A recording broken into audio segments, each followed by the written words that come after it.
Welcome to 2016. You made it.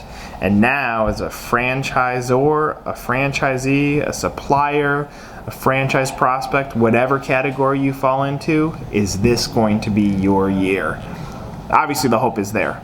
You've done everything in your power, probably in the last quarter, to prepare for this moment, and now the year has come. So now you can put those resolutions in place and at least try them out for the next week, and then quit all your resolutions, and then get back to growing your franchise brand, no matter what level it is. This year is going to be an interesting year for franchising.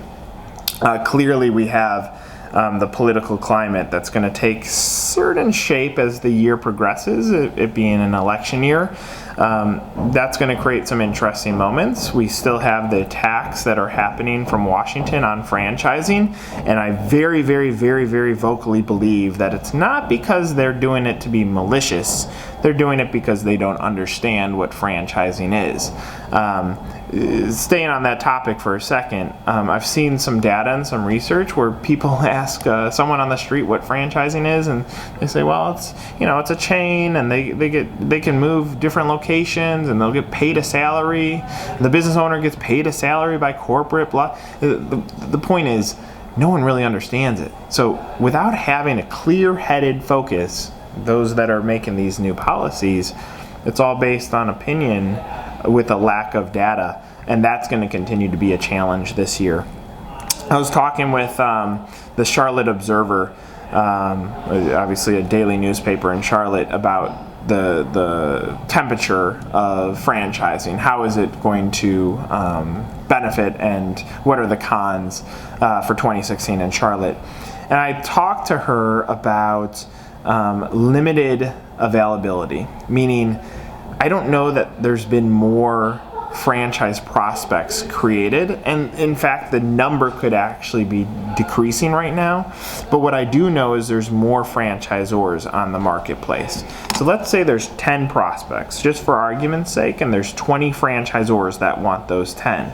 That means 10 could potentially have none, and if one of them is really good and they capture 5, that means the other ones are fighting for those remaining 5. And obviously that's a very simple math equation. It's not like that's the hard fact. But the point is, if the number of prospects stays the same year over year, and the number of franchisors that are targeting a market increase year over year, some franchisors are going to be left shaking their head, why can I not get in front of that marketplace? Because ultimately the opportunity that a franchisee is going to buy into is going to be the one that is most valuable for them.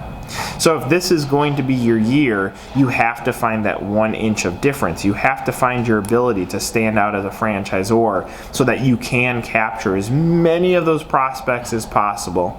I do feel there's a carryover from last year, and I've talked about this the last few weeks, but there's going to be a degree of people that started from June 2015 through December 2015 on their journey of deciding that franchising was going to be the right opportunity for them. And it's your job to say, okay, they're in this journey period, they don't know exactly what they want to buy. How do we get in front of those prospects and carry them into our brand? It's going to be up to you to be disruptive.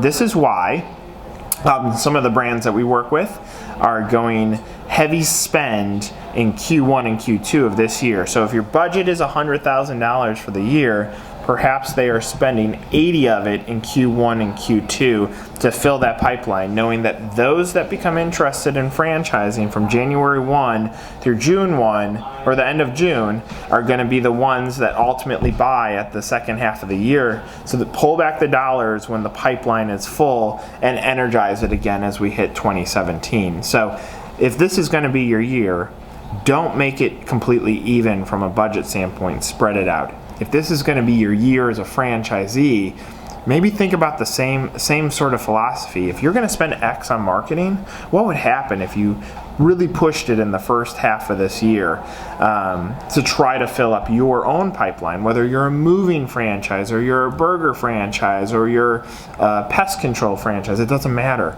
Front load the budget so you can set up the pipeline for success. We are even cross-applying that same mentality to our company because we do want this to be the year for 1851. We do want this to be the year for No Limit Agency. The year only means this, though. It means that you feel better, you feel more energized, you feel more excited about what you were able to accomplish, and you're able to celebrate it at the end of the year. It's not that this is going to be the only year in your lifetime that you have a great year. It just means that you're constantly trying to get better in business. And I would imagine, because it's resolution season, the amount of people that list that they want to lose weight is probably significantly high. I'll go ahead and throw my name in that hat. All right, if that's a resolution, what steps are we taking that are sustainable? I think sustainability is critical to having a great year, in that don't just do something for 10 days and quit. Don't go way too heavy. Take the baby steps to getting your brand, your decision making, your personal life into the right shape. If you take small steps to get there, you can win. So if you're a franchisor that has 100 units, don't come out of the gates and say you're going to have 300 at the end of the year when your biggest sales year before this moment was 5. Maybe go for 6. Take the baby steps to get there. You don't have to be the biggest, best ever in a very short period of time. Be methodical about your growth. Those brands that are methodical about their growth, those franchisees that are methodical about their growth, are the ones that ultimately win the race. So if this is going to be your year, be methodical, be thoughtful, be mindful, take those baby steps, and end this year in a big way. Win this year. You can do it. I believe in you. That sounds like a politician speaking. Anyway, this is the Weekly Sizzle. Happy New Year, and we will talk to you as the year progresses. Thanks for being a watcher. Take care.